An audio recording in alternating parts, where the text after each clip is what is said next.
Do you know your purpose in life? Do you know the reason why you were created and brought to this world? Many years ago, I found out that I am a healer.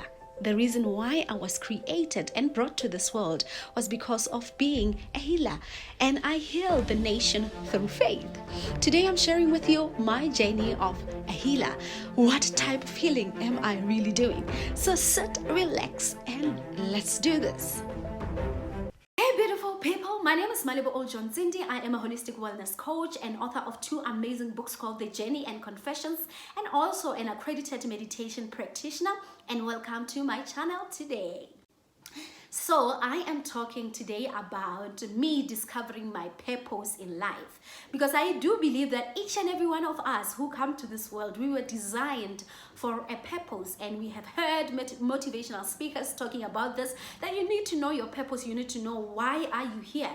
And I have found out that I was created to be here so that I can heal people. So if you remember, I think about 3 years ago, I started a movement saying I am healing the nation, and that's exactly what I was doing. I was operating from my purpose, and I'm still operating from my purpose. So here's the thing, guys. Your purpose is that one thing that you come with. So with me, there was a woman who came at home and told my dad that I needed to be a traditional healer. The woman was a traditional healer, and she said that she is seeing through whatever, that I needed to be a traditional healer. And by that time, I was still very young for me to make a decision that I wanted to be a traditional healer. But my dad refused because of the understanding that for you to be a traditional healer, there has to be people in your family line, in your bloodline, that have been in that process before. And both from my parents, there was never anyone who was a traditional healer before. So again, I think my dad, because he had a very bad experience with the traditional healers who have taken away his money, those people who who are using their gifts wrong. So they took away his money, and he decided, you know what, I no longer want this process of traditional healing. Then he decided to do it the Christian way. He decided to be fully a member of a church and be actively involved in the church. So I think again, he was refusing because of his own experience.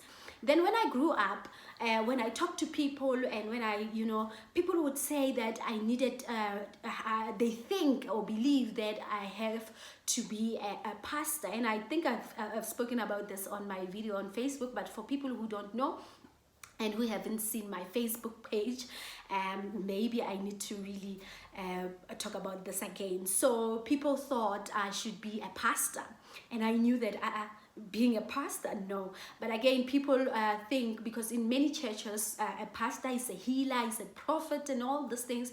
And maybe they were seeing this gift that I have and thinking that I needed to operate from being a pastor. But I was never called as a pastor. So actually, I later understood that people would understand from their level of consciousness, from their knowledge. So the lady who came to my parents, she was a traditional healer, and she could see this gift that I had and wanted me to operate from that space of traditional healing. And to people who were more into church or have seen being exposed to church, they thought that I needed to be a pastor, because that's what they know, and that what they have been exposed to. So I never accepted any of those two, and later on I found out that I am actually born to be a healer, and I do this healing through fitness. A lot of people would be asking, how do you then heal people from fitness? There was a lady who joined my fitness programs, and who has been struggling with conceiving, and after a long time, after she joined my program, she conceived. And I was so like, okay, is that possible, and actually the thing that really spoke to me is my dad's situation. So my dad passed away in 2017, but in 2012 my dad went into a near-death experience.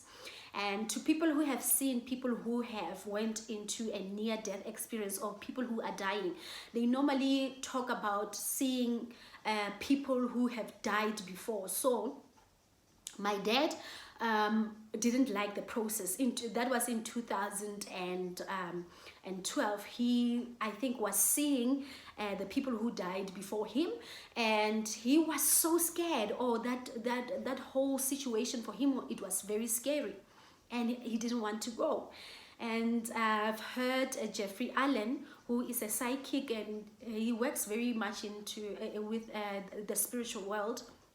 And he said that when you die, you actually get into an agreement. You just don't die. So there are nothing like an accident. When you are in an accident, you actually, if you are supposed to die by that time, you actually agree that I am dying right now, right?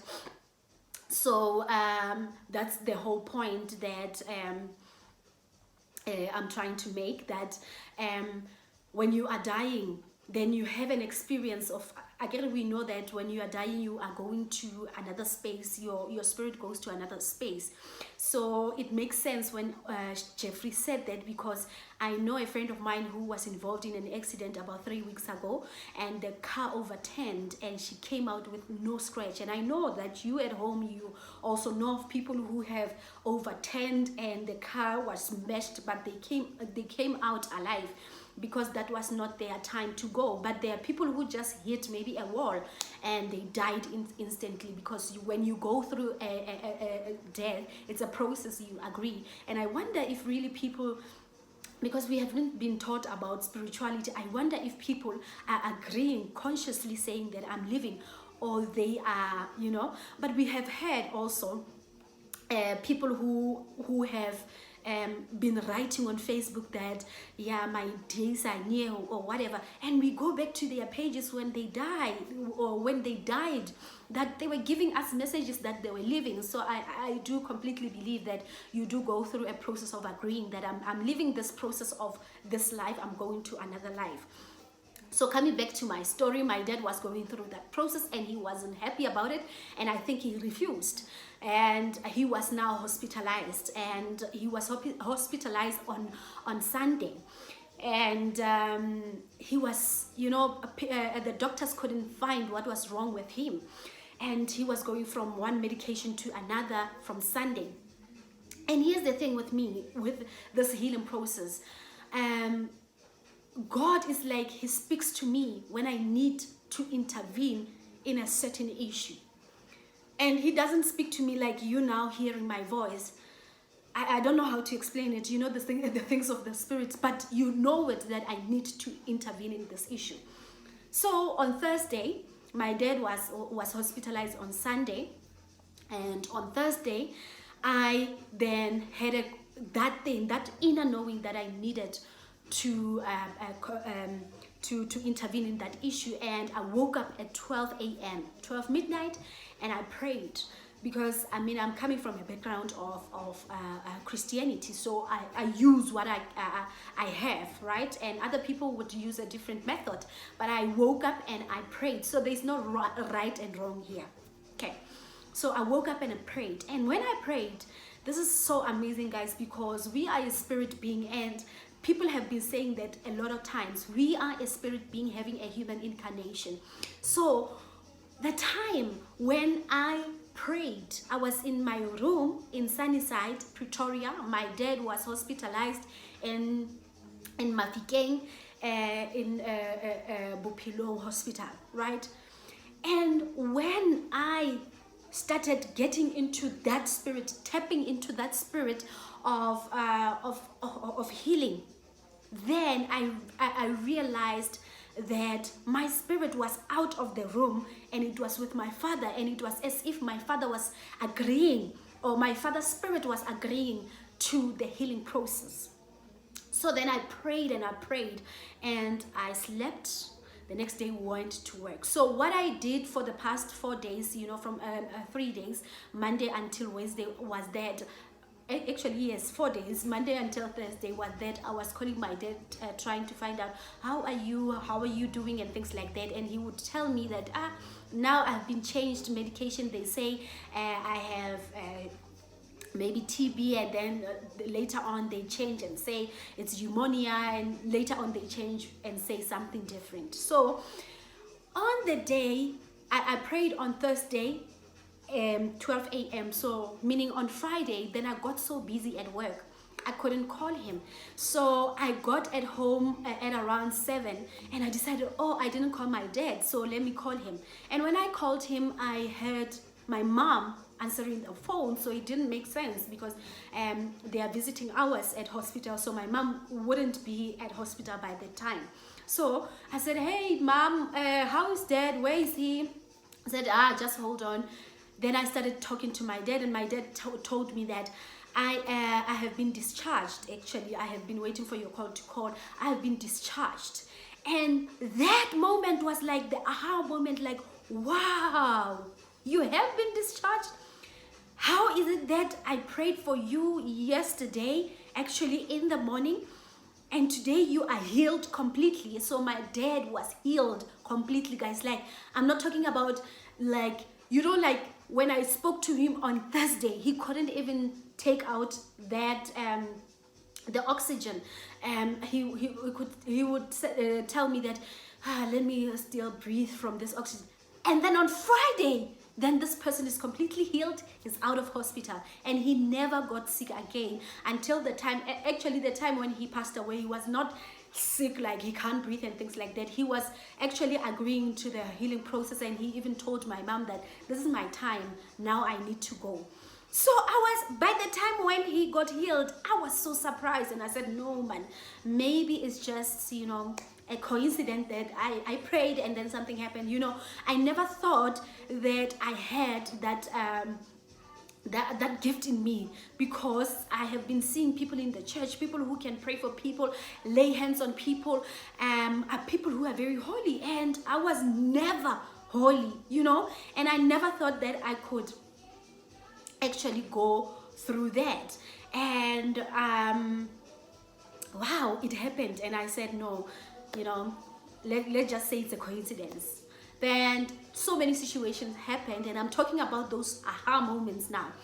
My best friend was involved in a car accident. Then a year later, 2013, actually, she was hit by a car and broke her right arm, her right hand, right, which was the hand that she normally does her cooking. So my friend is in the cooking business. She is a chef, and now she has a restaurant, but by the time she was working for someone, so she then got hit by a car, and she was hospitalized as well. And her arm was not getting healed for about 3 months. She still had that cement. And there was one time now, and this thing happens, I cannot begin to explain how it really happens, but it's like God tells me some things that people don't know, and with a thing that I need to actually act on that particular thing. So my friend went to hospital after a very long time. They used to change her cement, put another one, change her cement, put another one. For 3 months, she was not earning a salary. She did not have anywhere she was working, because the restaurant, when you cannot be there, you cannot get paid. So, and then my God said, you need to intervene. So there was a day she went there, and they told her that, what, it has been 3 months, or was it 4 months, that you have been having this thing, and we're thinking now that we need to go for an operation. You need to go for an operation. And okay, she said, okay. They said the next day you are going for an operation. You're not coming here. You're going to another sector in the hospital, or department in the hospital, where you're going to go through this. So they're going to put a metal plate or whatever it was. And by that time, I had this inner knowing, and God said I must intervene. So before my friend went, in the morning when I left to go to work, before she went to her appointment, God said, lay hands on her. And I laid hands on her and I prayed for her. And I left it like that. And I said, you know, when it's like, I didn't literally say it, but it was like, let his will be done. Let God's will be done. And again, I got so busy during the day that I forgot to call her. And this is something so powerful, guys. When you are going through a healing process, or when you are a healer, or when you're doing something, it's good that you stop worrying on the how it's going to happen, right? So I didn't worry about how is the healing going to happen. Are they going to put a metal plate or what? No, I just said, let his will be done. Like my actions towards that, it was like, let thy will be done. Right. And my friend during the day called me at work, and she was so happy. She was literally happy and saying, how did you do this? And I said, what did I do? I even forgot that I actually prayed for her. She said, you know, we went there with my x-ray, the one that I took yesterday, and the doctor was very surprised with the same machine that my hand actually is healed. And I was like, no man, no, there is something, you know, there is something that I need to do with this thing, you know. So my friend as well got healed. Even the doctors couldn't even understand how can you heal in 24 hours, something that you have been going through for 3 months. Now in 24 hours you are healed. And I said, I needed to take this seriously and I need to operate from it. And I have been doing this for all of my life. The time when I found out, I think about 6 years ago, I found out that I am a healer and I have been healing people. I remember not so long ago, a lot of people have been listening to my meditation audios, and they like, you know what heals me is your voice.